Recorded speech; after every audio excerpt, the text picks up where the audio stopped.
Como en los días de Noé. Segunda parte. La hora del juicio. Bienvenidos a la segunda parte de la serie Como en los días de Noé. Soy Jeff Reich, el presentador. Si no has visto la primera parte, debes saber que estudiamos la historia de Noé y examinamos las evidencias que han llegado a nosotros. Estas evidencias son un registro inequívoco del juicio universal que tuvo lugar en el pasado y, por lo tanto, también es una advertencia del juicio que está por venir. Noé recibió un mensaje de advertencia para que las personas se preparasen para el diluvio que estaba por llegar. En el tiempo del fin, en el capítulo 14 de Apocalipsis, en los versículos del 6 al 12, Dios envía otro mensaje con otra advertencia. Este es el mensaje de Noé a la última generación. Consiste en 3 mensajes dados por 3 ángeles, y es por eso que se les conoce como el mensaje de los 3 ángeles. El propósito del mensaje de los 3 ángeles es advertir al mundo sobre los problemas que vendrán en el tiempo del fin.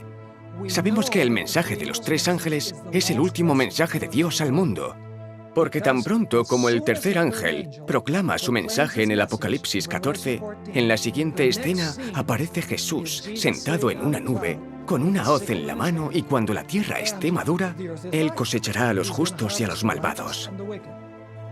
La historia del arca es prácticamente paralela al mensaje de los 3 ángeles. Es un mensaje para el tiempo del fin y es un mensaje que prepara al mundo para la venida de Cristo. Ahora, ¿qué va a pasar con las personas que escuchen el mensaje de los 3 ángeles y sin embargo lo rechacen? Bueno, la cuestión es que pasará lo mismo que en los días de Noé. La posibilidad de vivir para siempre dependerá de aceptar en el tiempo del fin el mensaje de estos 3 ángeles. En pocas palabras, quienes rechacen los mensajes se perderán. El mensaje del primer ángel dice: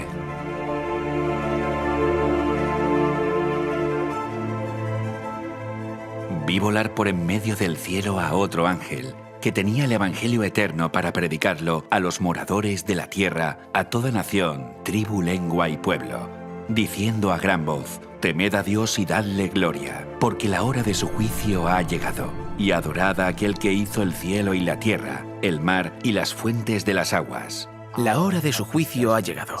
Este es el mensaje del ángel. La hora de su juicio ha llegado. Y sabemos que este juicio tiene lugar antes de la segunda venida, porque una vez más, cuando lees el contexto del capítulo 14 de Apocalipsis, la hora de su juicio ha llegado. Está en el versículo 7, y al final de este capítulo se encuentra la cosecha y la venida del Hijo del Hombre. Así que la hora de su juicio es antes de que Jesús regrese. El juicio es lo que determina quiénes estarán listos para cuando Jesús regrese y quiénes no. Jesús se refirió al período de tiempo anterior al diluvio como los días de Noé, porque Noé predicaba un mensaje de advertencia sobre el juicio venidero. Aquellos días fueron un momento de juicio, porque era la última oportunidad para que la gente aceptara o rechazara el mensaje de advertencia antes del juicio al mundo mediante un diluvio. El mensaje de advertencia se da para preparar al mundo para el juicio. Y al final de los tiempos, el primer mensaje de los 3 ángeles proclama que la hora de su juicio ha llegado. Así como el mensaje de Noé fue la última advertencia antes del juicio al mundo mediante un diluvio, al final de los tiempos, el mensaje de los 3 ángeles dará un último mensaje de advertencia antes del juicio al mundo mediante el fuego. De hecho, vayamos en este momento al tiempo del fin. Estoy caminando a lo largo de una larga línea de tiempo que abarca la longitud de todo un campo de fútbol. La Biblia nos da la genealogía detallada desde los descendientes de Noé hasta la época de Cristo. Es por eso que sabemos que la inundación ocurrió hace 4.315 años, alrededor del año 2298 a.C. Noé comenzó a dar su mensaje de advertencia al mundo 120 años antes, alrededor del año 2418 a.C. Esto significa que en nuestra línea del tiempo, el juicio ocupa exactamente 3 metros.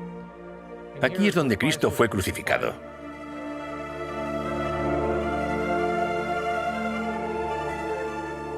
Aquí estamos cerca del otro extremo del campo. Como aún no tenemos una fecha, digamos que este lugar marca el comienzo del juicio al mundo. Este es el momento del que habla el mensaje del primer ángel cuando anuncia que la hora de su juicio ha llegado. Al igual que el mensaje de Noé debía advertir al mundo de la inundación venidera, en nuestro tiempo el mensaje de los tres ángeles comenzó proclamando el último mensaje de advertencia con el fin de preparar a los moradores de la tierra para el cumplimiento del juicio definitivo por fuego. Así que esta fecha marca el comienzo de los días de Noé en el tiempo del fin. Para entender cuándo serían proclamados estos mensajes, necesitamos estudiar la profecía del Antiguo Testamento. Para ello necesitamos volver al año 1816. En ese año, un hombre llamado Guillermo Miller comenzó a estudiar una profecía en el libro de Daniel y, para su sorpresa, esta revelaba el año exacto del comienzo del juicio al mundo.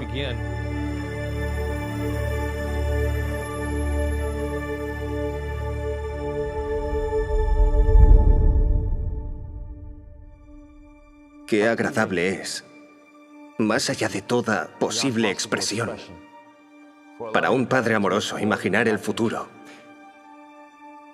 y ver a un hijo o a una hija sentados a la diestra del juez, ser parte de las naciones de los salvos. Guillermo Miller, exbautista y escéptico de la Biblia, fue el primero en entender cuándo empezaría el último mensaje de la hora del juicio. En una ocasión, le pidieron que leyera un sermón a la congregación y las palabras que leyó a la gente conmovieron su propia alma. De pronto, el carácter de un Salvador impactó profundamente en mi mente. Me pareció que bien podía existir un ser tan bueno y compasivo, que expiara nuestras transgresiones y así nos librará de sufrir la pena del pecado. Un destello del carácter amoroso de Dios impresionó por primera vez la mente de Miller. El impacto que recibió ese día lo movió a comenzar a estudiar la Biblia durante el resto de su vida. Quería saber con certeza si realmente existía un ser divino como ese. Guillermo Miller decidió que iba a estudiar las Escrituras, comenzando con Génesis 1, versículo 1, y avanzaría tan rápido como entendiera cada versículo que estaba estudiando.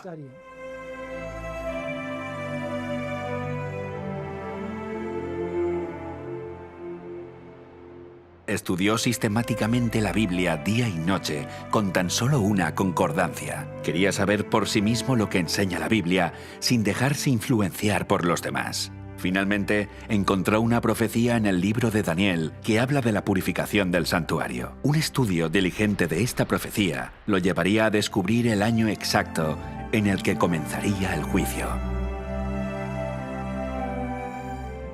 Entonces me dediqué a la oración y a la lectura de la palabra.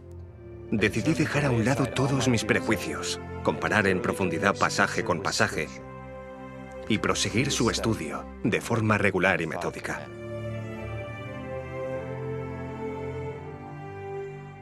Entonces, oí a un santo que hablaba, y otro de los santos preguntó a aquel que hablaba: ¿hasta cuándo durará la visión del continuo sacrificio y la prevaricación asoladora entregando el santuario y el ejército para ser pisoteados? Hasta 2300 tardes y mañanas, luego el santuario será purificado.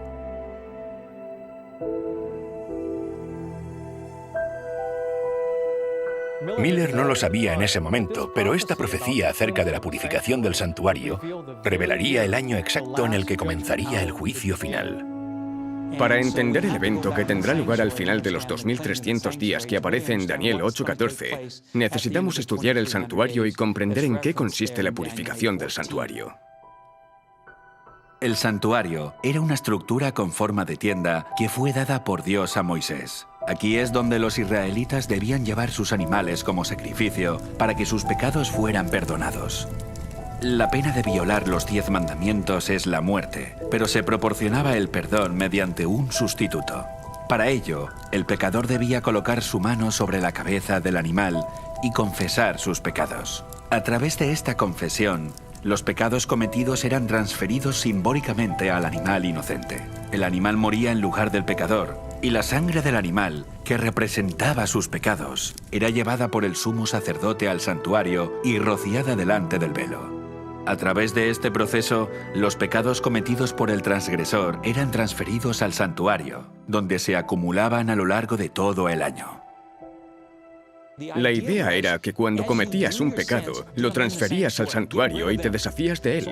Todos estos servicios conducían al día de la expiación. Y el día de la expiación era una ceremonia anual, se hacía al final de año, y era cuando se borraban todos los pecados que habían sido transferidos a través de todas esas ofrendas. Esos pecados eran llevados por el sumo sacerdote fuera del santuario. En otras palabras, en el día de expiación el santuario quedaba limpio de los pecados cometidos por el pueblo de Dios. Se limpiaba toda la sangre que había allí y era la oportunidad para comenzar de nuevo. Porque es día de expiación, para reconciliaros delante de Jehová vuestro Dios. Porque toda persona que no se afligiere en este mismo día será cortada de su pueblo. Si los pecados no eran transferidos, la persona era cortada. Ser cortado significaba que la persona debía morir. El juicio se llevaba a cabo tanto si uno había transferido sus pecados como si no. Cuando Guillermo Miller leyó el capítulo 8 del libro de Daniel, entendió que la purificación era un mensaje acerca del juicio. Si en el día de la expiación alguien no hubiera transferido todos sus pecados al santuario y el santuario era purificado, entonces tendrían que soportar la pena de su propio pecado, que era la muerte. Y esto es lo que significaba el término cortar. En los días de Noé y en el día de la expiación, se produjo un juicio que separó al inocente del culpable. Dios hizo un pacto con Noé, y aquellos que no entraron en ese pacto ni recibieron el perdón de Dios, fueron descartados. Estableceré mi pacto con vosotros, y no exterminaré ya más toda carne con aguas del diluvio, ni habrá más diluvio para destruir la tierra.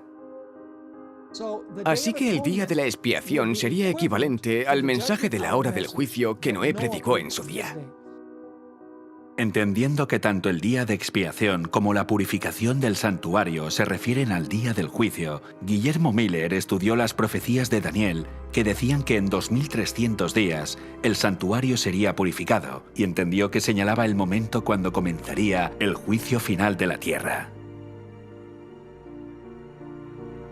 Guillermo Miller se dio cuenta de esta relación y concluyó que el mensaje del primer ángel, que decía que la hora de su juicio había llegado, comenzaría cuando el santuario estuviera limpio al final de la profecía de los 2300 días que escribió Daniel. Los 2300 días. 2300 días.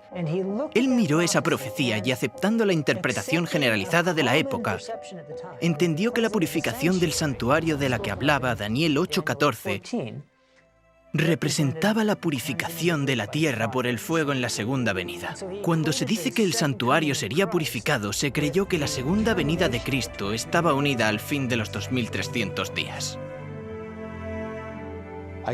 Puedo ver que debemos mirar a la hora probable de un final.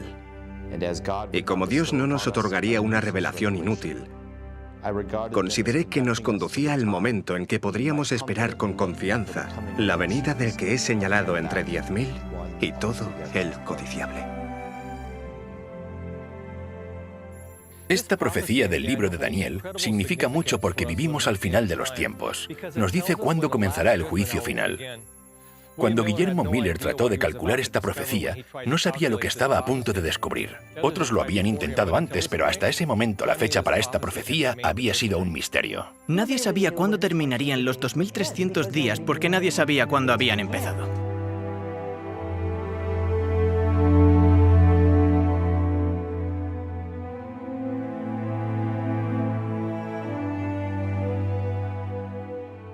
Día por año te lo he dado. Día por año.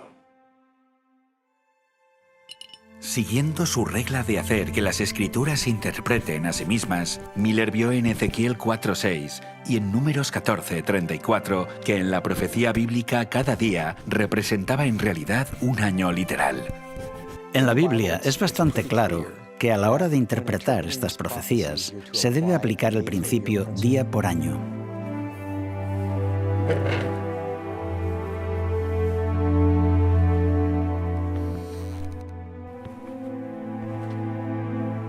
Entendiendo que la profecía de los 2300 días corresponde a un período de 2300 años literales, sabía que, independientemente de cuándo comenzara, se extendería mucho más allá de la época de Cristo y el santuario judío, que fue destruido en el 70 después de Cristo. Por este motivo, quedó impresionado con la importancia de esta profecía y anhelaba conocer su significado. Sabía cuánto duraría la profecía, pero no sabía su comienzo.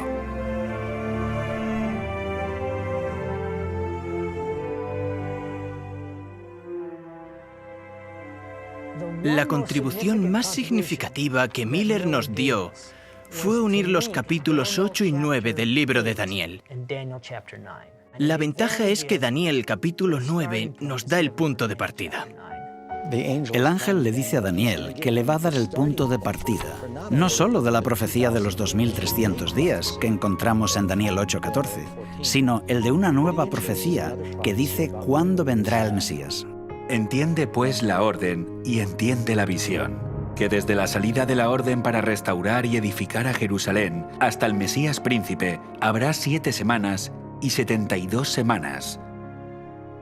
Serían 7 semanas más 62 semanas, que dan un total de 69 semanas hasta el Mesías príncipe. En esta profecía se dice cuál es el evento que marca el inicio del tiempo a calcular, desde la orden para restaurar y edificar Jerusalén.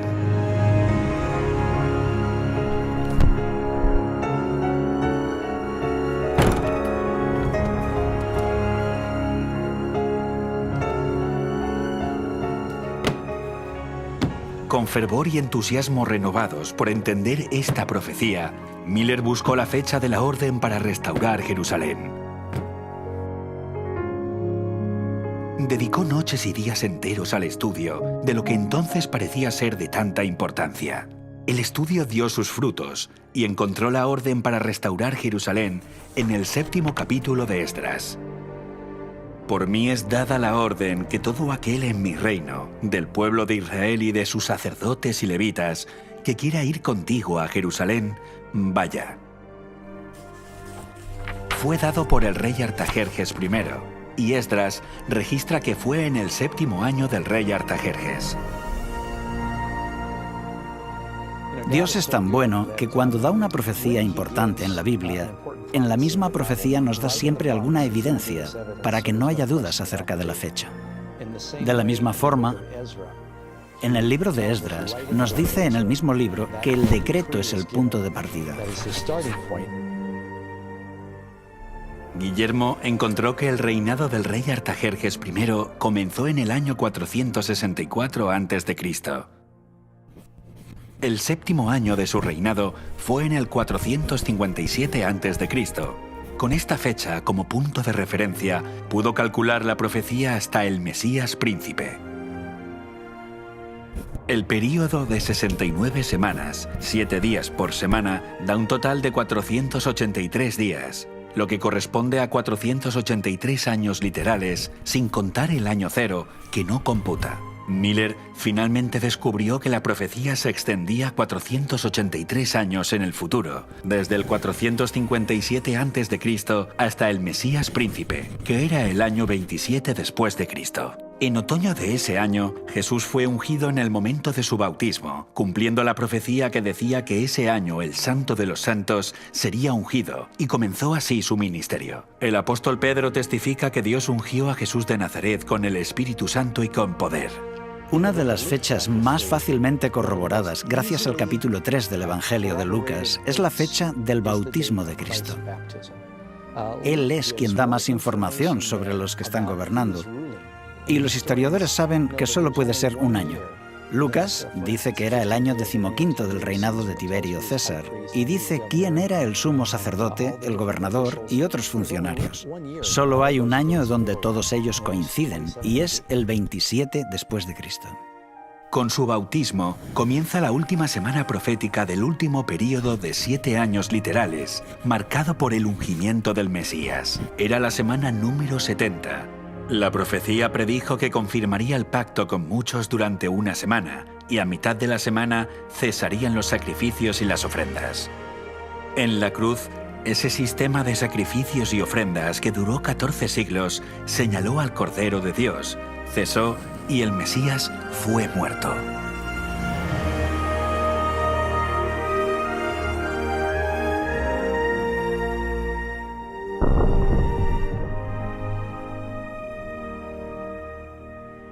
Yo soy judío cristiano, pero mi madre era judía.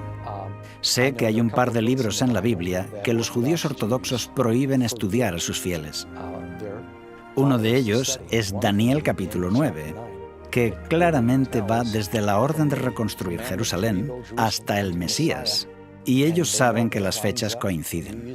Cuando aplicas el principio de día por año, coincide a la perfección con Jesús. Para ellos es un gran problema que los judíos estudien esto y lo descubran y acepten a Jesús como Mesías. Cuando entendió y confirmó la aplicación de la profecía de las 70 semanas y su fecha de inicio, en el 457 a.C., Miller calculó el tiempo restante, desde la profecía de los 2300 días hasta la purificación del santuario, cuando comenzaría el juicio. Y conforme seguimos la línea de tiempo de la profecía desde sus comienzos y avanzamos en el tiempo con la profecía de los 2300 días, encontramos que se llega al año 1844.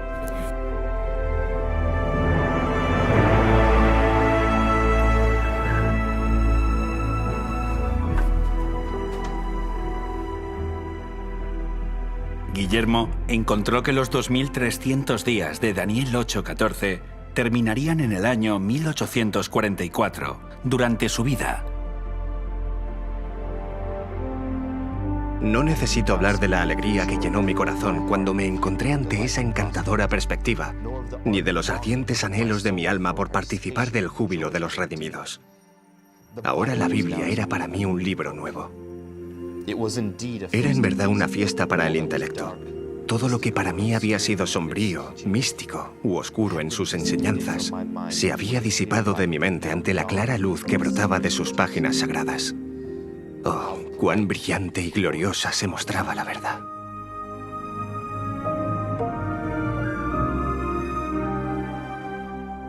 A pesar de sus conclusiones, Miller dudó en presentarlas por temor a equivocarse y confundir a otros.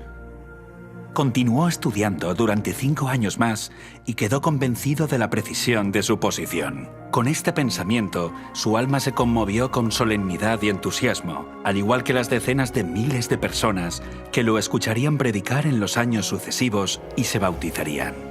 Conocemos la historia de Guillermo Miller, pero él no fue el único, y América del Norte no fue el único lugar. Hubo otros que llegaron a conclusiones similares. Joseph Wolf, que era un judío convertido al cristianismo, Edward Irving, quien fue un predicador elocuente en Inglaterra en aquella época y que proclamaba la pronta venida de Cristo, usó muchos de estos mismos argumentos. También durante el mismo periodo en Inglaterra estaba Robert Winter.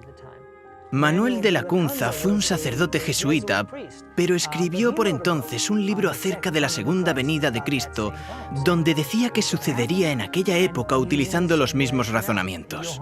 Johann Bengel, en Alemania, era un pastor luterano. Tuvo ideas similares y predicó este mensaje por toda Alemania. En Nueva Inglaterra había teólogos de todas las denominaciones posibles que estaban trabajando con Miller en la proclamación de este mensaje. Había niños sin educación, no podían leer, no podían escribir. Pero no solo estaban hablando en nombre de Cristo y de la verdad bíblica o la verdad presente, sino que también cantaban himnos que ni siquiera conocían. En Suecia, donde las leyes prohibían la enseñanza de cualquier idea contraria a la Iglesia oficial, Dios habló de forma milagrosa a través de niños pequeños de 5 años. En el verano de 1843, una joven que nunca había aprendido a leer ni a cantar, se levantó para cantar perfectamente un himno luterano. Después, con gran poder proclamó: «La hora de su juicio ha llegado». Así que hubo un despertar, no solo en el este de los Estados Unidos, sino también en muchos otros lugares del mundo, que demostró a Miller que estaba yendo por el buen camino, porque esta profecía se estaba cumpliendo. Se anunciaba que el juicio de Dios había llegado. Las profecías de Daniel encajan perfectamente. comenzando con el decreto Artajerjes en el año 457 a.C. Estas profecías apuntaban al bautismo de Jesús en el 27 después de Cristo y su muerte en la cruz a mitad de la semana 70. Los cálculos encajan a la perfección con la primera venida de Jesús, y por lo tanto le dio una validez indiscutible a la fecha de 1844 como el año en el que comenzaba el juicio. Pero Jesús no regresó en 1844 como se había creído. Entonces, ¿qué salió mal? Los estudiosos de la Biblia analizaron con más detalle y cuidado la profecía, considerando que las cosas no habían salido según lo esperado. Por primera vez vieron con claridad que esta profecía hablaba del santuario. Estaban esperando la purificación de la tierra, pero resultó que habían estado equivocados en sus conclusiones. Si el santuario iba a ser purificado al final de los 2300 días, la pregunta era, ¿qué santuario? Existe el peligro de malinterpretar la profecía bíblica porque si la profecía no se cumple de la forma que la gente espera, se enfrentan a una gran decepción. Y esa decepción será proporcional a la magnitud de sus expectativas, y eso puede hacer que muchas personas pierdan su fe. Al siguiente día, Hiram Edson y Owen Crozier caminaban por un campo de maíz para evitar las burlas de la gente. Ambos eran firmes defensores de las conclusiones de Guillermo Miller y el mensaje adventista. Cuando Jesús no regresó según lo esperado, sus mentes lucharon por comprender qué es lo que había salido mal. Iban de camino a visitar a otros hermanos que también estaban muy tristes con el hecho de que Cristo no hubiera venido. Esperaban que viniera en 1844 y no vino.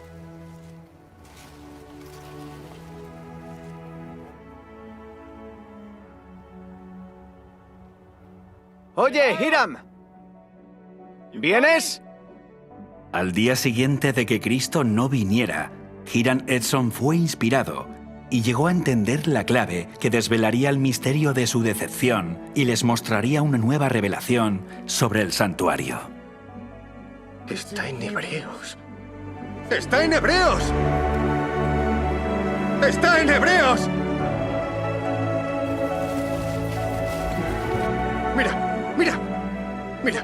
Mira. Capítulo 8, versículo 1. Tenemos tal sumo sacerdote, el cual se sentó a la diestra del trono de la majestad en los cielos, ministro del santuario y de aquel verdadero tabernáculo que levantó el Señor, y no el hombre. ¿Lo ves? El santuario está en el cielo. Se emocionaron y dijeron, no nos equivocamos en la fecha, nos equivocamos en el evento. La purificación del santuario no es en la tierra, sino en el santuario celestial. La palabra santuario nunca se usa para referirse a la tierra. Pero les confundió la forma con la que comúnmente se entendía. Entonces, ¿qué santuario es el que hay que purificar? Eso hizo que su atención se centrara en los libros de Hebreos y Apocalipsis, donde se habla del santuario celestial. De hecho, la Biblia es muy clara, y hay un santuario celestial, y ellos no se dieron cuenta de eso. En realidad, el santuario era un modelo a escala de lo que Dios mostró a Moisés en el monte. En otras palabras, es una miniatura del verdadero santuario en el cielo. Todo lo que se hacía en el santuario terrenal apuntaba a todo aquello que tendría lugar en el santuario celestial. Pero estando ya presente Cristo, sumo sacerdote de los bienes venideros, por el más amplio y más perfecto tabernáculo, no hecho de manos, es decir, no de esta creación, y no por sangre de machos cabríos ni de becerros, sino por su propia sangre, entró una vez para siempre en el lugar santísimo, habiendo obtenido eterna rendición. Después de la resurrección, Jesús ascendió al cielo, al lugar santo, que es la primera habitación del santuario celestial. Igual que los sacerdotes del Antiguo Testamento entraban en el lugar santo todos los días para interceder por los pecados de Israel, Jesús entró en el lugar santo del santuario celestial para interceder por los que creen en él. Pero en la segunda parte, solo el sumo sacerdote una vez al año. En el día de la expiación, cuando el santuario era purificado, el sumo sacerdote entraba al lugar santísimo para realizar la obra de juicio. Cumpliendo la profecía de Daniel después de 2300 años, Jesús, nuestro sumo sacerdote, se trasladó al lugar santísimo para limpiar el santuario en el cielo de los pecados de la humanidad. Y esa es la obra que Jesús está haciendo ahora en el santuario celestial, la obra del juicio. Jesús se traslada al lugar santísimo en 1844. Eso significa que desde el año 1844 hasta hoy, seguimos en ese periodo de tiempo del juicio. Estamos viviendo en el último día de la expiación, cuando se purificará el santuario. Lo que deberíamos estar haciendo es simpatizar con la obra del sumo sacerdote en el santuario celestial mientras él realiza el juicio. Jesús es nuestro sumo sacerdote en el santuario celestial, porque no tenemos un sumo sacerdote que no pueda compadecerse de nuestras debilidades. En estas palabras, vemos a Jesús sentir las enfermedades de toda la raza humana, la pérdida de un ser querido, la desesperación de la soledad, el miedo, el sufrimiento de los discapacitados y la aflicción de los enfermos. Todo lo siente nuestro sumo sacerdote en el cielo.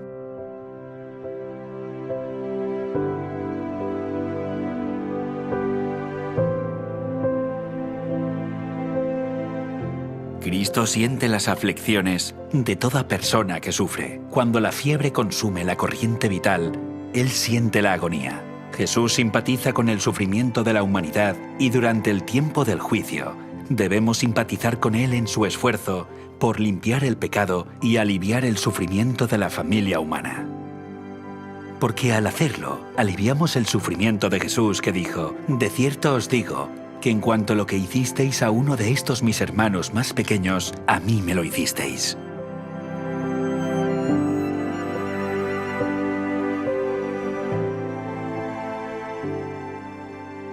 Demasiado a menudo pensamos en el juicio como algo negativo y no como la reivindicación de los inocentes o el fin del sufrimiento en este mundo. E incluso en nuestra propia incredulidad podríamos temer quedarnos fuera del arca. Pero vamos a aprender qué es el arca exactamente para aquellos que viven al final de los tiempos y cómo podemos entrar en ella. Armados con la certeza de esta verdad, la duda se desvanecerá. Y como Noé, encontrarás descanso en el arca, habiendo eliminado todo temor del juicio venidero. Estudiamos en retrospectiva los días de Noé y tratamos de comprender cómo debe haber sido cuando Noé estaba predicando al mundo. Y sin embargo estamos viviendo la hora del juicio final, de la cual los días de Noé eran solo un símbolo. Esto significa que ahora estamos viviendo en los días de Noé. Muchos cristianos leen las profecías o algunas partes de las profecías bíblicas y consideran que son demasiado difíciles de entender. Sería un desastre si nosotros les damos la espalda, tal como lo fue para aquellos en los días de Noé. Todos deberíamos entender que la Biblia dice: «He aquí, yo vengo pronto, y mi galardón conmigo». Bueno, si el Señor recompensará a todos cuando venga, tendrá que haber una investigación antes de que Él venga.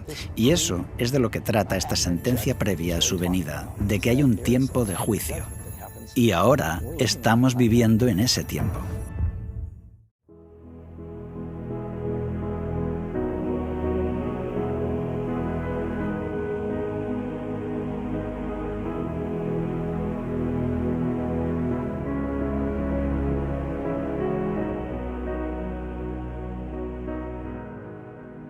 Noé dio un mensaje específico para que la gente se preparara para el diluvio, y el ángel que anuncia que ha llegado la hora de su juicio también tiene un mensaje específico para nuestro tiempo. Ambos mensajes están pensados para preparar a la humanidad para el juicio, y nos llama a entrar en el refugio del arca. Vamos a entender qué es para nosotros hoy este refugio del arca, examinando detalladamente el mensaje de Noé.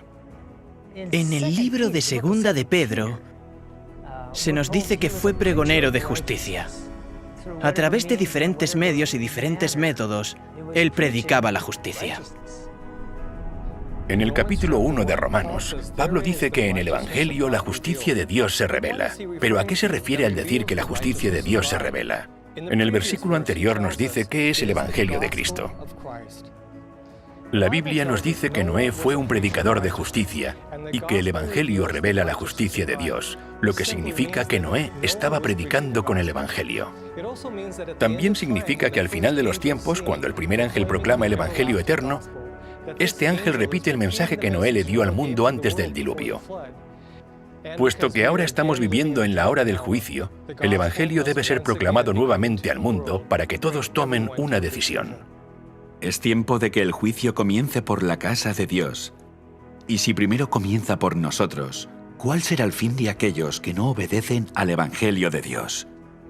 Pedro nos dice que el juicio vendrá sobre los creyentes y los no creyentes por igual, y que nuestra aceptación o rechazo del Evangelio determinará nuestro destino cuando el juicio finalmente se ejecute. El apóstol Pablo responde a su propia pregunta acerca de lo que sucederá a quienes rechacen el Evangelio. Cuando se manifieste el Señor Jesús desde el cielo con los ángeles de su poder en llama de fuego para dar retribución a los que no conocieron a Dios ni obedecen al Evangelio de nuestro Señor Jesucristo. En otras palabras, cuando se predica el Evangelio divide a los seres humanos en dos grupos, aquellos que lo aceptan y los que lo rechazan. Así que el mensaje de Noé fue un mensaje de juicio, porque cuando terminó de predicar su mensaje, ¿cuántos grupos había? Cuando terminó de predicar había dos grupos, los que estaban dentro y los que estaban fuera. Cuando se proclame el mensaje del juicio final, el mundo se dividirá en dos grupos. Así que la advertencia se repite otra vez para nosotros a día de hoy. El mensaje del Evangelio en los días de Noé era una llamada a entrar en el arca. Buscando la definición de la palabra arca, encontramos que también significa refugio. Así que el principio que está detrás del Evangelio predicado por Noé era una invitación a entrar en un lugar de refugio. ¿Cuál es el lugar de refugio para el pueblo de Dios hoy? Si buscamos la palabra arca en el diccionario de Oxford, se define como un barco o un santuario. Curiosamente, la palabra santuario también se define como lugar de refugio. Así que arca y santuario tienen el mismo objetivo. Es importante que entendamos esto porque Dios le dio al hombre un santuario para que fuera un lugar de refugio. No endurezcáis pues ahora vuestra cerviz como vuestros padres. Someteos a Jehová y venid a su santuario, el cual Él ha santificado para siempre. Y servid a Jehová como vuestro Dios, y el ardor de su ira se apartará de vosotros. El Evangelio eterno proclamado por el primer ángel es como el Evangelio que predicó Noé. Fue una llamada a entrar en el lugar de refugio. Cada componente del santuario nos enseña algo sobre el Evangelio eterno. Y estudiando esta antigua estructura, descubriremos cómo proporcionará un lugar de refugio en el día del juicio y cómo, al igual que el mensaje dado por Noé, el santuario nos señala el arca para el pueblo de Dios durante el tiempo del fin. Y el mensaje tiene el Evangelio eterno. Me gusta porque algunas personas piensan que el Evangelio no existió hasta Jesús. Pero en realidad, el Evangelio comenzó en el jardín del Edén, con la caída. El Evangelio siempre ha sido sobre la fe en el sacrificio del Cordero. Y todo el mensaje del Evangelio eterno y el juicio final y la elección final está relacionado con el mensaje del santuario. En el Antiguo Testamento, el cordero era sacrificado a la entrada del santuario. Este sacrificio apuntaba al sacrificio que Jesús haría en la cruz. Y es por eso que Jesús es llamado el Cordero de Dios. Por lo tanto, el Evangelio no fue proclamado por primera vez por Jesús cuando vino a la tierra. Fue revelado siglos antes a través del servicio del santuario y sus símbolos.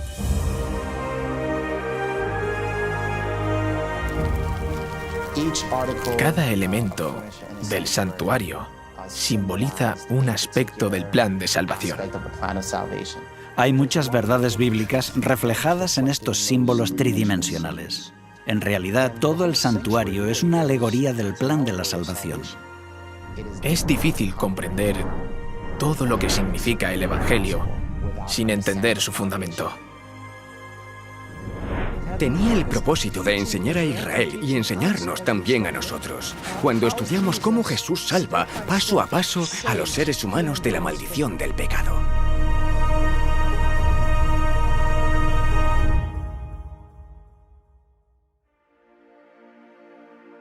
Tu camino, oh Señor, está en el santuario, y ahí es donde estaba el cordero que fue sacrificado. Atraviesas la cortina de colores de la puerta y allí estaba el altar de los sacrificios, que representa la cruz. El altar del sacrificio es donde se sacrificaban animales a diario. El pueblo de Israel debía entender que esto señalaba al Mesías venidero, quien moriría por los pecados del mundo. Y rodeando esta pieza, allí en el patio se encuentra la siguiente pieza, es la fuente. Tenía agua y los sacerdotes se lavaban allí. Y eso representa el bautismo. Pero cuando entras en la siguiente parte del santuario, que sería el lugar santo, encontramos allí 3 muebles. El pan de la proposición representa la palabra de Dios. No solo de pan vivirá el hombre, sino de toda palabra de Dios. Así que Dios nos está diciendo, tu vida espiritual depende de tu estudio de la palabra de Dios. Y después llegas al altar de incienso, que representa las oraciones que ascienden a la presencia de Dios. En Apocalipsis capítulo 8, versículos 1 al 3, la Biblia nos dice que un ángel está delante de Dios con este incienso, el cual era un símbolo de nuestras oraciones que se elevan ante el trono de Dios. Es en el nombre de Cristo y por sus méritos que oramos, y así nuestras oraciones se hacen aceptables a Dios. Tenemos el candelero, que significa la iluminación de ser un testigo que deja brillar su luz. Y Dios dice, tú eres mi luz, y quiero usarte como testigo para que el mundo pueda ver lo que he hecho a través de ti. Los últimos 6 metros están separados por un velo. Si avanzas hacia el lugar santo, encuentras el trono de Dios. Aquí se encontraba el Arca de la Alianza. Todo estaba centrado hacia el Arca de la Alianza. Aquí es donde está la presencia de Dios, dentro del santuario, y es donde estaba depositada la ley de Dios. Según Deuteronomio, Dios escribió los 10 mandamientos sobre tablas de piedra y que los 10 mandamientos eran su pacto. Y Él os anunció su pacto, el cual os mandó poner por obra los 10 mandamientos, y los escribió en 2 tablas de piedra. Un pacto es un contrato. Simplemente es una promesa. Dios promete salvar a los que entran en el arca, y el mensaje del Evangelio, ilustrado a través del santuario, nos señala el pacto que contiene la promesa de misericordia de Dios. Dios promete que mostrará misericordia a millares, a los que me aman y guardan mis mandamientos. Verás, el pueblo de Dios encontró un lugar de refugio en la promesa de la misericordia dada en su pacto.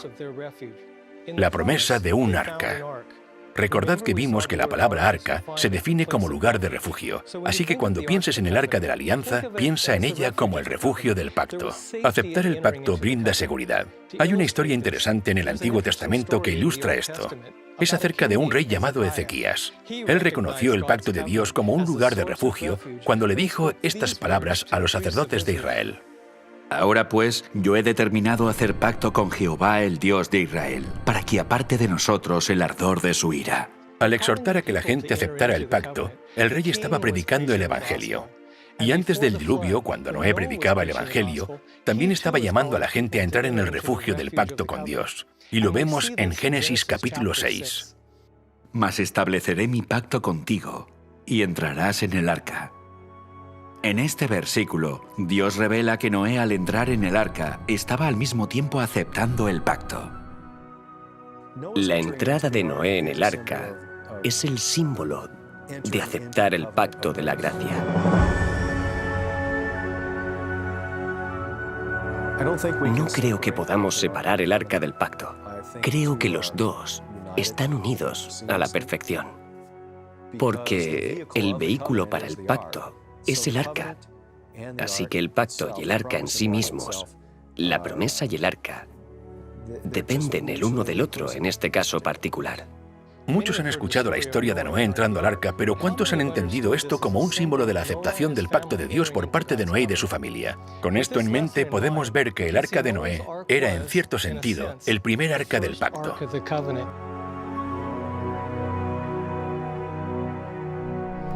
Por lo tanto, cuando vemos el mensaje del primer ángel del final de los tiempos proclamando el Evangelio eterno a los que moran en la tierra, podemos ver que es el mismo mensaje del que Noé se había hecho eco, que nos llama a entrar al arca o al refugio del pacto antes de la ejecución de la sentencia definitiva.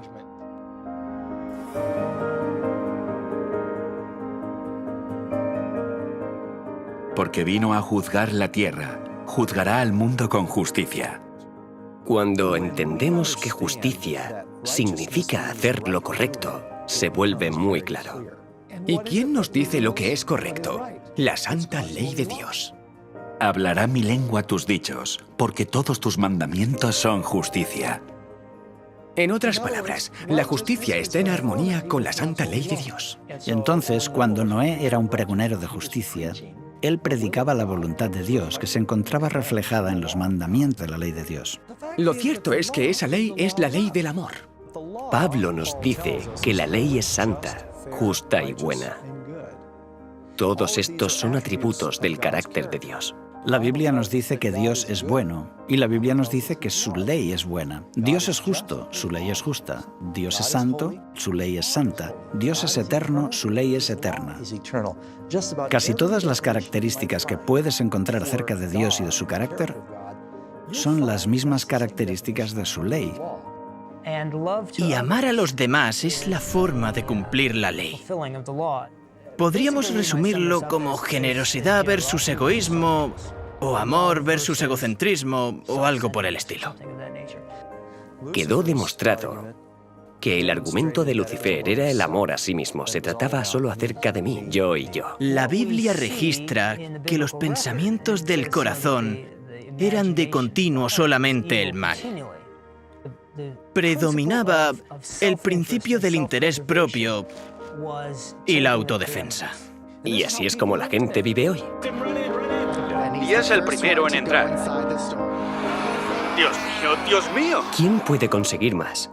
¿Quién puede hacer más? ¿Quién puede tener más? Sea lo que sea, todo se trata de mí. De mí. ¿Qué gano yo con esto? Eso es lo que le importa a la gente.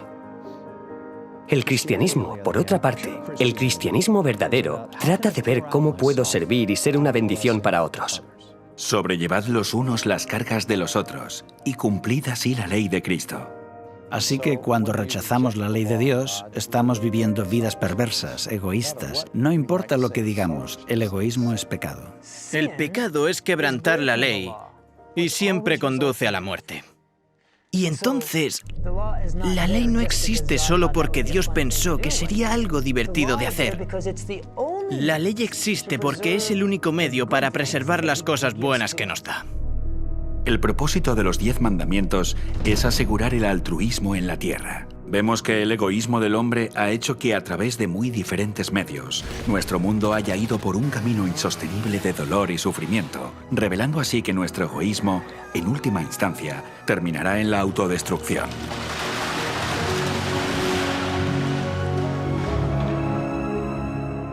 En un universo sin pecado, tiene que haber justicia y armonía. Y cuando llegas a comprender esto, eres capaz de enamorarte de ese mundo. Porque imagina cómo sería un planeta donde las personas se cuiden unas a otras más de lo que se cuidan a sí mismas. El egoísmo, que es la base de toda miseria humana, sería algo del pasado. La obediencia a la ley de Dios estaba pensada para protegernos de todo esto. Al contemplar la perfección del altruismo de los 10 mandamientos, vemos nuestra verdadera condición. Y si entendemos el pecado, entenderemos nuestra necesidad de la misericordia de Dios. Y este es el propósito del mensaje del Evangelio: señalarnos que la ley de Dios no está para castigarnos, sino mostrarnos nuestra necesidad de entrar en el refugio de su misericordia. Dios eligió a Noé porque entendía que el ser humano dependía de Dios y la necesidad de incorporar la justicia de Dios en la vida humana. Por eso difundió el mensaje y advirtió a la humanidad que debía tomar una decisión.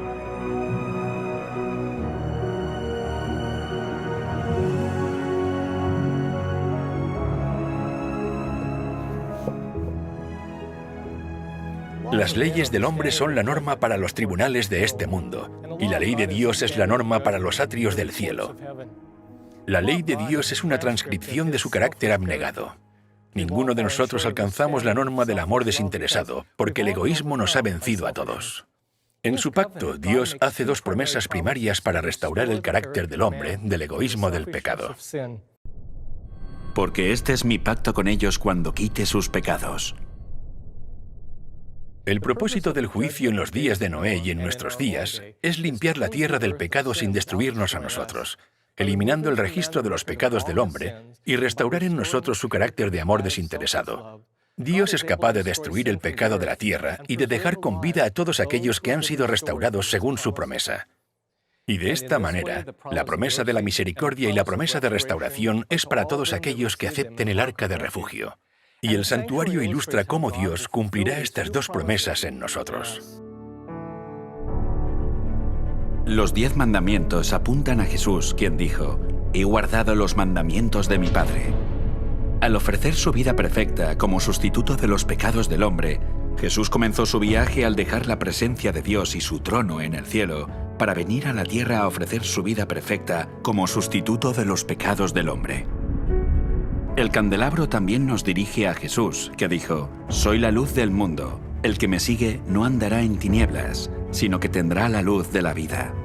También el altar del incienso señala a Jesús, quien se convirtió en nuestro intercesor en la oración. Él dijo: «Yo soy el camino, la verdad y la vida. Nadie viene al Padre sino por mí».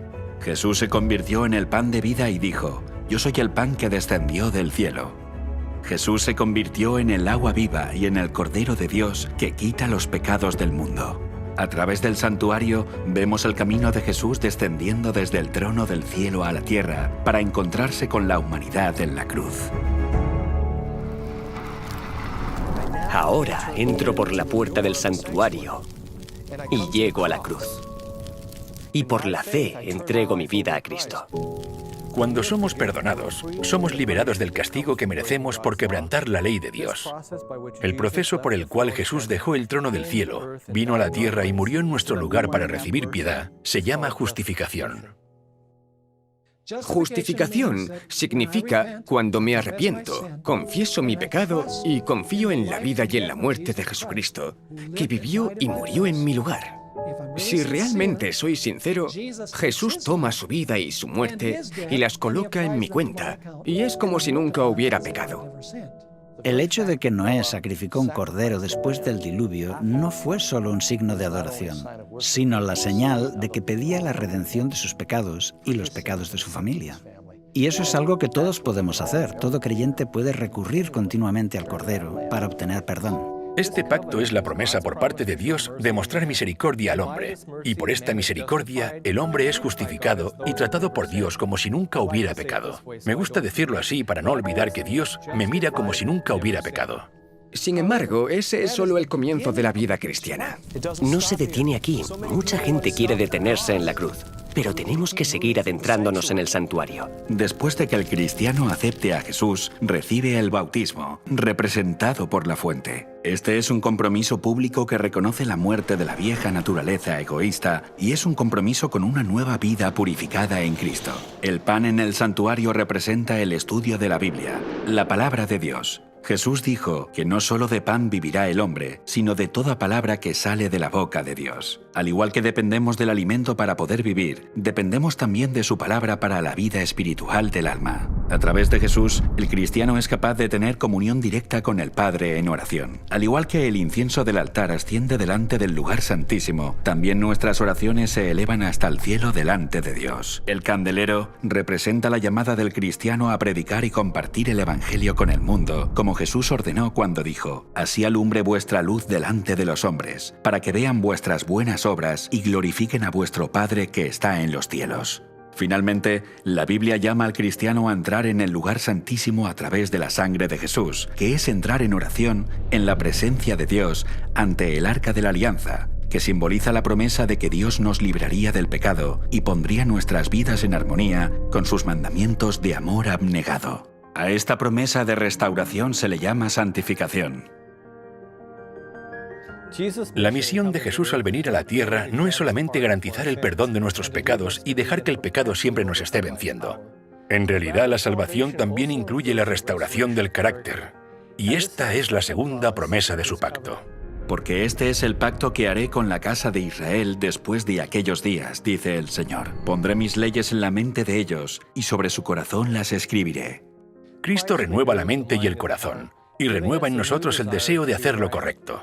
Pero no podemos hacer esto con nuestras propias fuerzas. Cuando el pecador se encuentra con el Cordero de Dios ante el altar del sacrificio, el esfuerzo humano se ve unido al poder divino. Jesús nos da el deseo, Jesús nos da el poder, y con nuestra cooperación voluntaria, comienza el trabajo de restaurar nuestro carácter.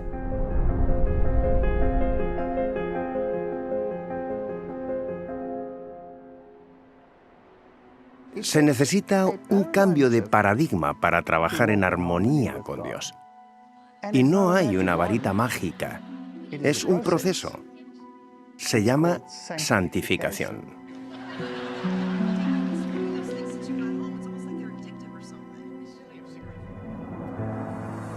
La santificación es el proceso por el cual Dios nos libra de nuestra iniquidad.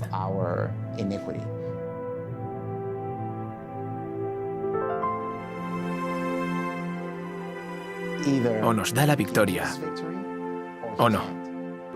Y si Él tiene el poder, no hay nada que le impida darnos la victoria.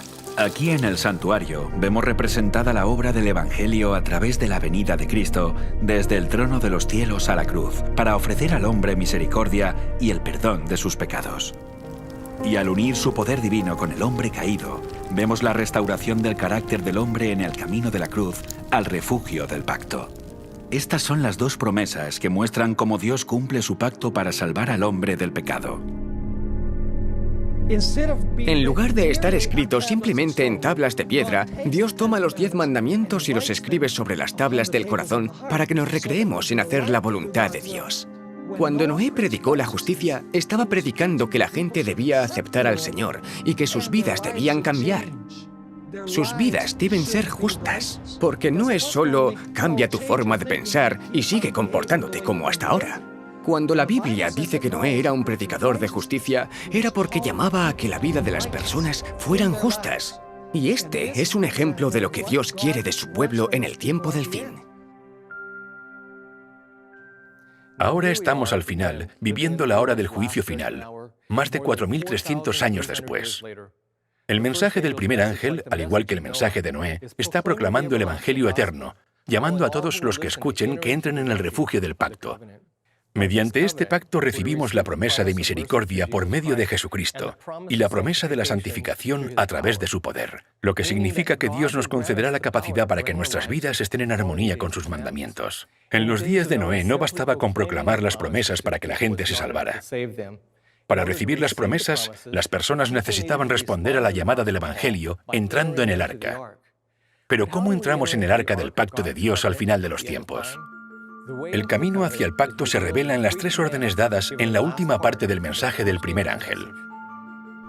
Temed a Dios y dadle gloria, porque la hora de su juicio ha llegado, y adorad a aquel que hizo el cielo y la tierra, el mar y las fuentes de las aguas. El primer mensaje de los mensajes de los 3 ángeles es temer a Dios. No es el temor de tener miedo, sino un temor reverente.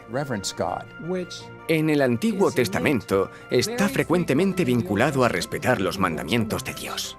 El fin de todo el discurso oído es este: teme a Dios y guarda sus mandamientos, porque esto es el todo del hombre. En esta declaración, Salomón habla de temer a Dios o reverenciar a Dios respetando sus mandamientos. Además, explica por qué esto es importante y dice que Dios traerá toda obra a juicio. De la misma forma, la razón por la que el primer ángel ordena temer a Dios y por lo tanto restaurar sus mandamientos es porque la hora de su juicio ha llegado. Así que dice, temed a Dios y dadle gloria. ¿Cómo glorificar a Dios? Dios dice, mas alábese en esto el que se hubiere de alabar, en entenderme y conocerme. La Biblia dice que así es como sabemos que amamos a Dios, cuando lo amamos y guardamos sus mandamientos porque no son una carga difícil. De hecho, en Primera de Juan afirma que el que dice, yo le conozco y no guarda sus mandamientos, el tal es mentiroso y la verdad no está en él. Así que cuando la ley está en el corazón, nos deleitamos haciendo su voluntad y la gente ve la diferencia en nuestras vidas. La meta de la gloria de Dios es reflejar su carácter y demostrar los mismos atributos que Él tiene. Así que subir al arca en los últimos días, subir al arca en el tiempo del fin, requiere combinar los principios de la ley de Dios, que son el amor a Dios y el amor al prójimo. La forma de glorificar a Dios es manifestando su carácter. No se trata de justificarnos mediante las obras, solo debemos aplicar el principio del amor. El amor de Dios debe manifestarse a través de nosotros, y eso solo puede suceder si nos despojamos de todo egoísmo. Y en lugar de estar motivados por el egoísmo y el amor a uno mismo, cuando nos enamoramos del Señor y estamos motivados por el amor a Él, por el amor a Dios, no podremos sino obedecer su ley. Debemos ponerlo por encima de nuestros propios intereses. Ese es el carácter de Dios. Así es como Dios es. Y en sus mandamientos, Él no nos está pidiendo que hagamos cualquier cosa que Él mismo no haría. Nos está pidiendo que vivamos de la misma manera que Él. Nos está pidiendo que imitemos sus atributos, sus características.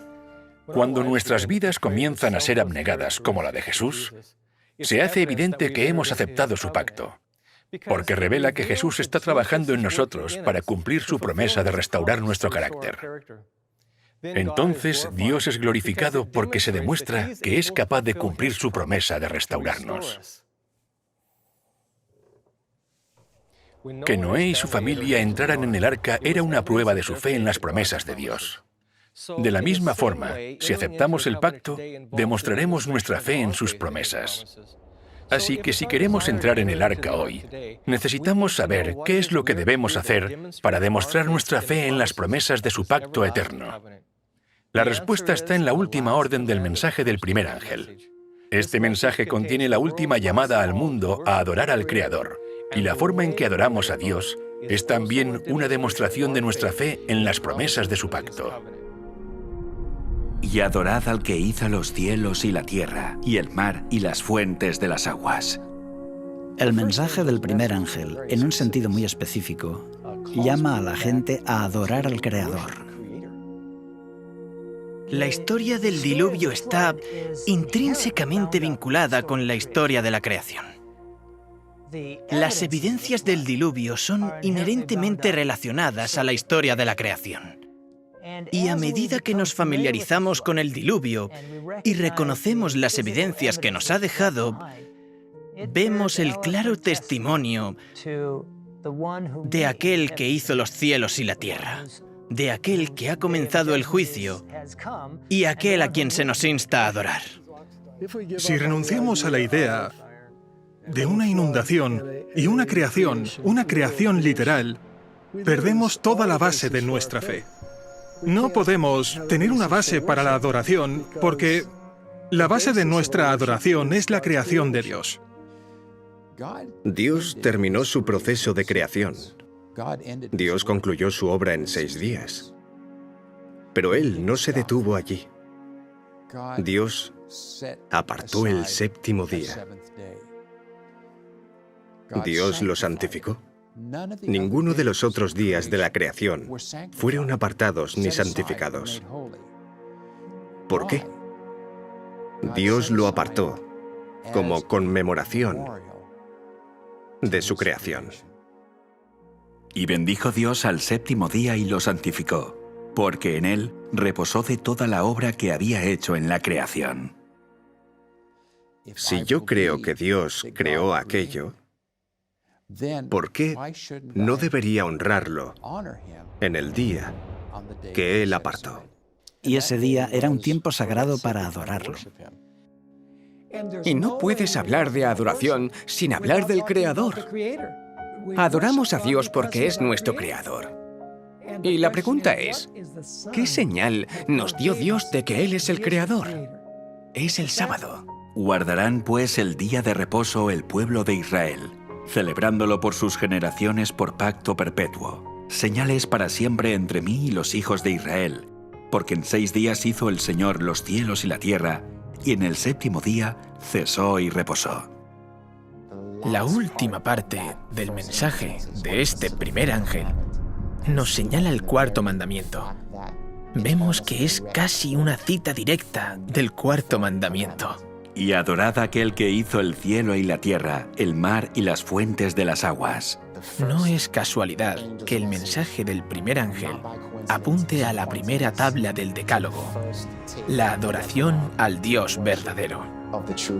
Porque en 6 días hizo Jehová los cielos y la tierra, el mar y todas las cosas que en ellos hay, y reposó en el 7º día. Por tanto, Jehová bendijo el día de reposo y lo santificó. Así que vemos también que el mensaje del primer ángel hace referencia al mandamiento del sábado.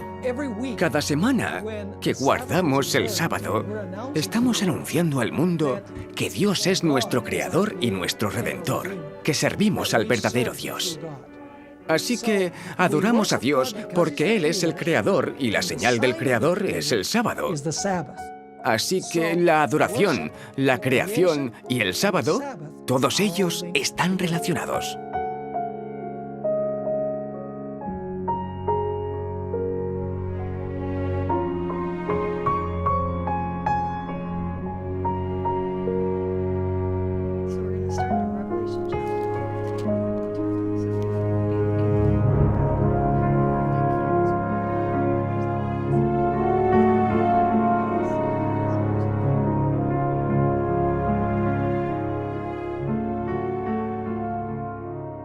Si Dios es el creador, entonces Dios tiene derecho a esperar nuestra adoración.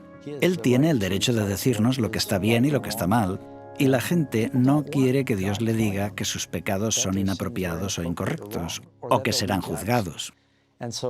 Así que hay un continuo esfuerzo por parte del diablo y del mundo para eliminar a Dios del mapa.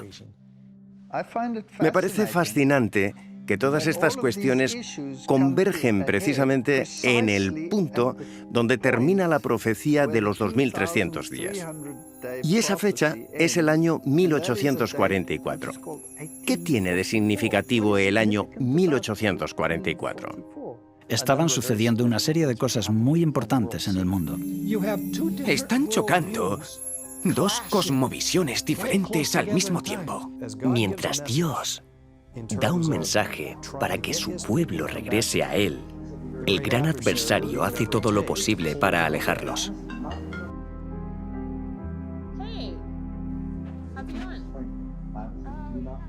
Y por eso no tengo dudas de que Satanás sabía que iba a haber un movimiento que surgiría al final de la profecía de los 2300 días que atraería la atención de las personas al Creador, al sábado, a la purificación del santuario, etc.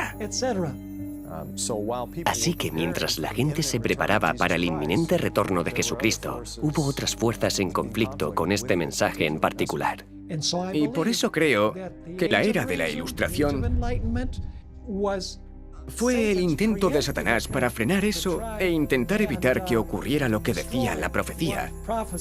Indicaba que sucedería a principios del siglo XIX. El mensaje del primer ángel es un llamado enérgico a adorar al que hizo los cielos y la tierra, a reconocer que la hora del juicio de Dios se aproxima. La ciencia se alejaba de estas cosas. Se produjo un llamado mucho más formal y completo a abandonar el cristianismo con la introducción del concepto de evolución. El darwinismo se desarrolla en 1844 porque es cuando Darwin escribe su primer libro, El origen de las especies, y lo envía a diferentes colegas para debatir sobre él. No querían abordar ni aceptar el tema de la creación. Muchas personas desean con todas sus fuerzas evitar la hora del juicio. El darwinismo elimina el miedo a un juicio porque habla de un proceso que hace que surja una idea contraria a la creencia que la humanidad llegará a su fin con un gran juicio final. El ecumenismo se desarrolla en 1844. Las formas de comunicarse. El código Morse, la primera información que viaja a través de las líneas y las ondas aéreas del mundo, ocurre también en 1844. El comunismo surge en 1844. El espiritismo nace en 1844. El espiritismo también es parte de esto. Dice, mira, tomaremos la parte evolutiva, pero también tenemos otras cosas. Podemos hablar con los espíritus y ellos nos guiarán. Así que tenemos todas estas ideas contrapuestas. Tenemos estas dos versiones al mismo tiempo, ambas desarrollándose en torno al 1844. Un mensaje apunta al Creador. El otro mensaje, por otro lado, señala al adversario. Una idea, digamos, basada en el catastrofismo. La creación. La otra, basada en el uniformismo. Y todas estas cosas estaban convergiendo. Era el nacimiento de una nueva era. El mensaje de los tres ángeles es un llamado a reconocer a Dios Y la humanidad dice, no necesito a Dios. Y si entendemos que en realidad Él no creó el mundo y que todo sucedió por accidente, entonces nos convertimos en el árbitro definitivo. Nos convertimos en Dios. El sábado y la Biblia refutan constantemente esa enseñanza.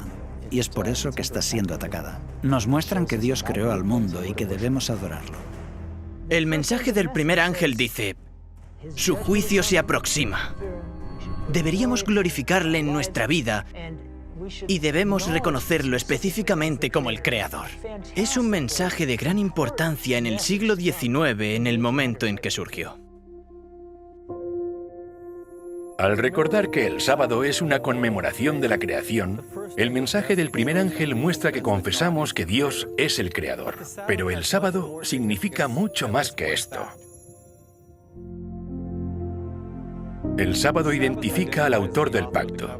Y si creemos que Dios santificó el séptimo día, entonces el sábado se convierte en una señal de la capacidad de Dios para santificarnos. La llamada de Noé a encontrar refugio en el pacto de Dios comenzó a predicarse de nuevo en 1844, y en ese mismo año el relato del Génesis, la creación, fue atacado. Al proponer una historia falsa de nuestros orígenes, Satanás socavó la autoridad de Dios a través del día de reposo, el cual había sido dado para ser una señal de nuestra confianza en las promesas de su pacto. El sábado es algo que Dios santificó, y si Dios puede santificar un día, si puede santificar el tiempo, entonces tiene el poder de santificar y necesita santificarnos. Es por eso que le dijo al pueblo de Dios, tanto en Éxodo como Ezequiel, que el sábado es la señal de que Él es quien nos santifica. Yo soy Jehová que os santifico. Tú hablarás a los hijos de Israel diciendo, en verdad vosotros guardaréis mis días de reposo, porque es señal entre mí y vosotros por vuestras generaciones, para que sepáis que yo soy Jehová que os santifico. Así recordamos que Dios tiene el poder de crear, de recrearnos, y tiene el poder de santificar y santificarnos para hacernos santos. Debemos ser transformados en la imagen de Cristo, lo que nos remite de nuevo al sábado por el hecho de que vamos a ser recreados. Respetar el sábado no me hace santo. El sábado es una señal externa de una experiencia interna del reposo con Cristo. Así que conmemorar el sábado es una recreación del alma humana a la imagen de Cristo.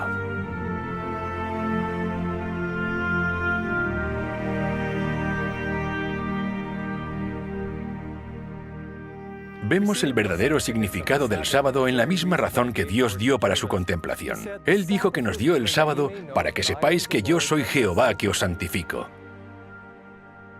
Suelo decir que el sábado es una señal exterior de una labor interior, porque guardar el sábado es una señal de que reconocemos que solo Dios puede santificarnos, lo que también significa que es una señal de que sabemos que nuestras obras no pueden salvarnos. A lo largo del Antiguo Testamento, los israelitas no entendieron esto plenamente. Y cuando Dios les dio su pacto en el monte Sinaí, todas las personas respondieron al mismo tiempo y dijeron, «Todo lo que Jehová ha dicho haremos». Poco después de hacer esta promesa, la rompieron. El problema con el antiguo pacto era que estaba basado en la promesa del hombre, como si pudiera santificarse a sí mismo por sus propios medios. Es por eso que leemos que Dios los reprende. Y así dijo, «He aquí, vienen días, dice el Señor, en que estableceré un nuevo pacto». Este nuevo pacto menciona la ley de Dios, que son los 10 mandamientos, pero ahora está basada en la promesa de Dios.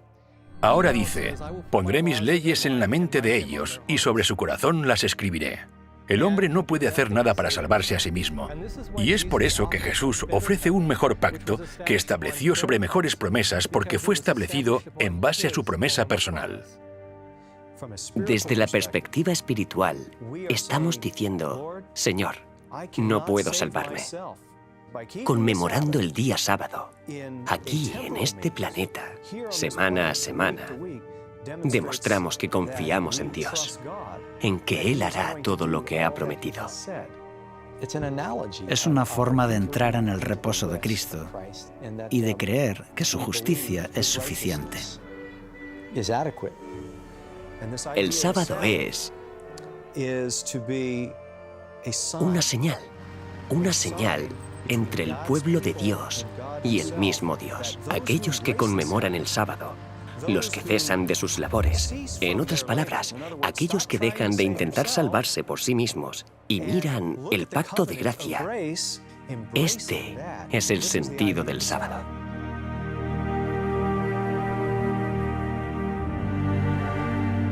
El pacto eterno tiene dos señales o símbolos, y uno de ellos es el sábado. Guardarán pues el día de reposo los hijos de Israel, celebrándolo por sus generaciones por pacto perpetuo. Señales para siempre entre mí y los hijos de Israel. El sábado fue una señal de un pacto perpetuo, y la palabra hebrea para perpetuo es la palabra eterno. Y el pacto eterno es el mismo pacto que Dios hizo con Noé.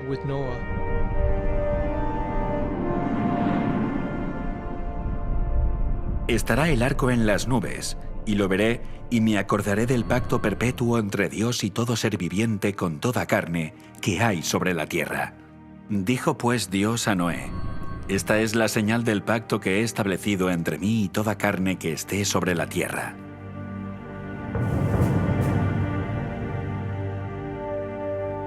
Estas dos señales del pacto eterno, el sábado y el arco iris, cada uno representa las dos promesas que Dios hace al hombre en este pacto.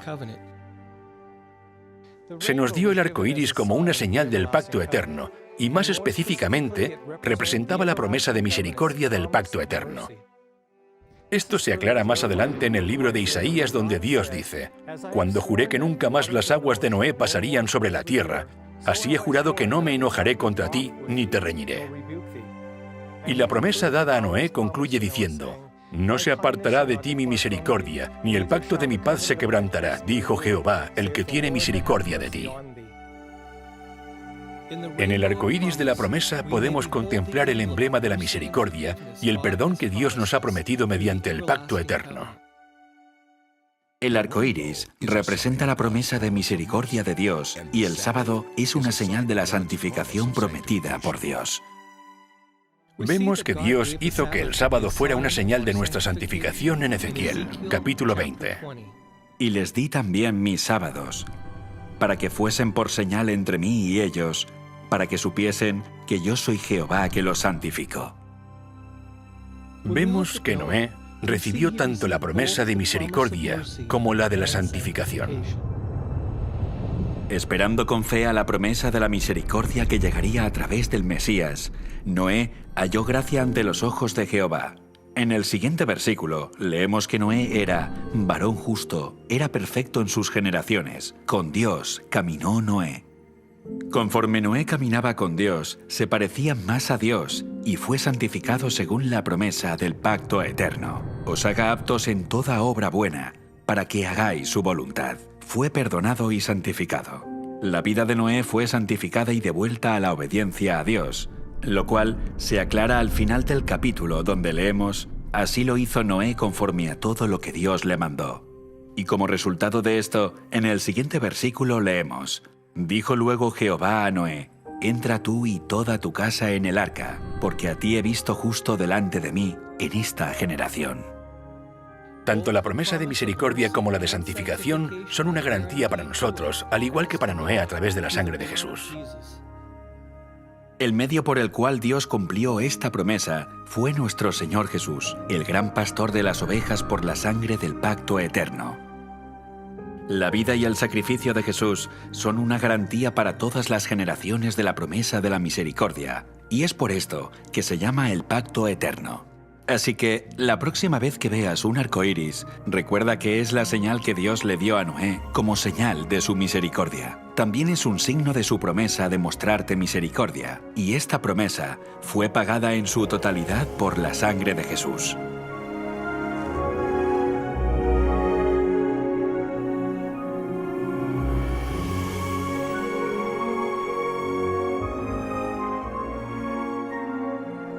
El sábado y el arco iris son hermosos emblemas del pacto eterno que Jesús desea hacer con nosotros. El arco iris es un signo de misericordia que recibimos a través de la muerte de Jesús, y el sábado es una señal de santificación o de restauración del pecado que Cristo está obrando en nosotros. Ambas son promesas de lo que Dios dijo que haría.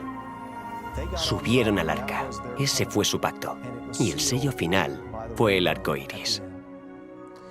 El arco iris dado a Noé simbolizaba que Dios nunca más traería un diluvio de agua sobre la tierra para destruirla. El pacto del pueblo de Dios hoy es la invitación a entrar en su descanso. El sábado es una señal de ese pacto.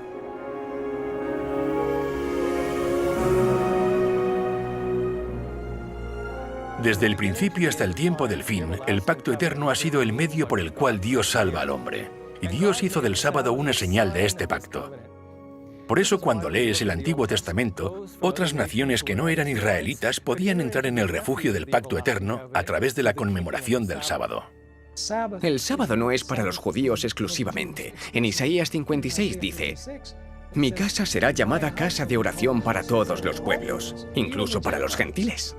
Refiriéndose a los gentiles, Isaías escribe: «Y a los hijos de los extranjeros que sigan a Jehová para servirle, y que amen el nombre de Jehová para ser sus siervos, a todos los que guarden el sábado para no profanarlo, y abracen mi pacto, yo los llevaré a mi santo monte, y los recrearé en mi casa de oración». Según este versículo, los gentiles podrían formar parte del pacto si guardaban el sábado. Incluso en el periodo del Antiguo Testamento, el sábado no era exclusivamente para los judíos, era una señal del pacto para judíos, gentiles, eunucos, todo aquel que quisiera entrar en una relación de pacto con el Señor. De la misma forma que se hizo con Israel, tenemos que entender que Israel, en el Nuevo Pacto o en el Nuevo Testamento, simboliza a todos los que vienen a Cristo. Y así es ahora, que todos los que lo deseen puedan entrar en el arca del pacto eterno a través de la observancia del sábado, una señal de nuestra fe y descanso en las promesas de Dios. En los días de Noé, todos los que entraron en el arca fueron salvados. La puerta estaba abierta. Cualquiera podía entrar, pero solo unos pocos confiaban en las promesas de Dios. Noé entró en el arca y encontró descanso en las promesas del pacto eterno. Y esta es una lección para nosotros hoy en día, ya que nos encontramos en el umbral de la eternidad, preparándonos para el juicio final de la tierra.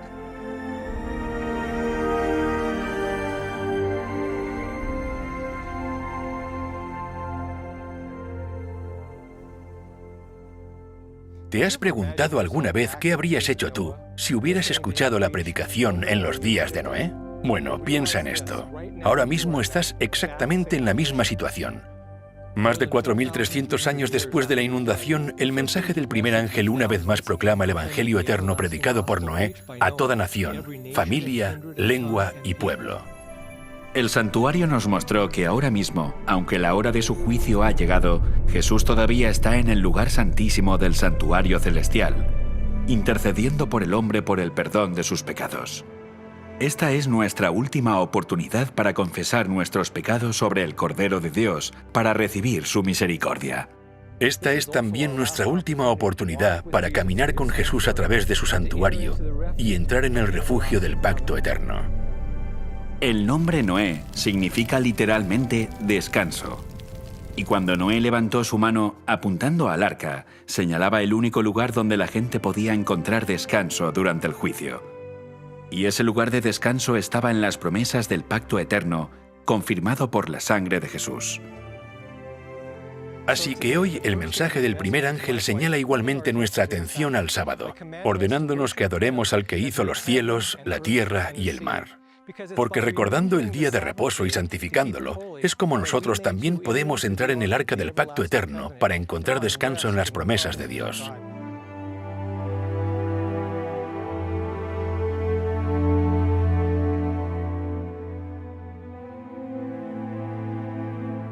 Porque en cierto lugar dijo así del séptimo día, y reposó Dios de todas sus obras en el séptimo día.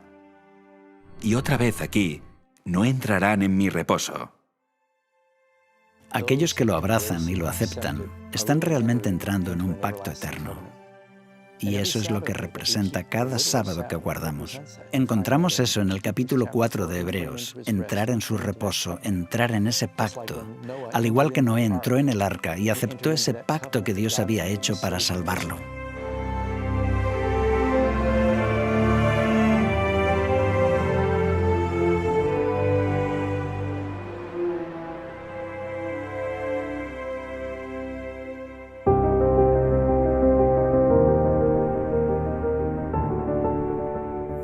Mientras Noé estaba invitando a la gente a entrar en el refugio del arca y recibir así el pacto eterno de Dios, había muchas excusas para pensar que no necesitaban hacerlo. Estoy seguro que algunos dijeron que Dios no iba a juzgar a la gente. Dios es un Dios de amor, Él no destruirá el mundo. O cosas como, todas las cosas siguen igual que al principio, así que no hay razón para creer que Dios destruirá el mundo con un diluvio. Cualquiera que sea la razón que le impidió a la gente entrar en el arca, puede repetirse hoy. Muchas ideas diferentes evitarán que la gran mayoría de la gente entren en el arca del pacto eterno. Sin embargo, muchas personas todavía están buscando a Dios con todos sus corazones. Pero para estas personas, Satanás ha preparado otro engaño, un pacto falso. En la Biblia, Dios nos advierte que el mundo entero abrazará este pacto falso. E incluso ahora, los verdaderos creyentes del gran cuerpo de Cristo han depositado su fe en esas promesas vacías. Para aquellos que realmente desean saber la verdad, Dios no permitirá que Satanás los engañe acerca de este asunto. Así que en su amor, Jesús envía otro ángel con otro mensaje, esta vez dirigido a su pueblo.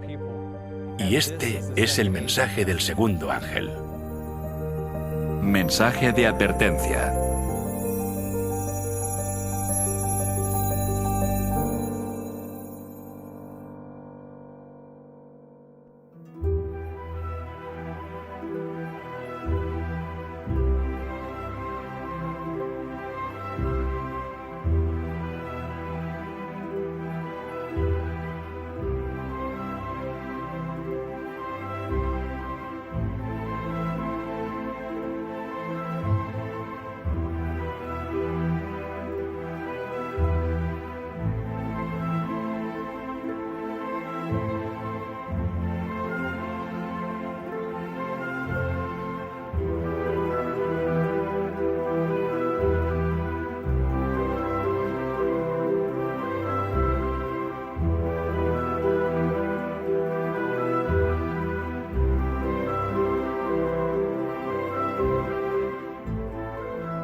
Para mí, la revelación más significativa del santuario fue cuando entendí que el ministerio de Cristo cambió en 1844.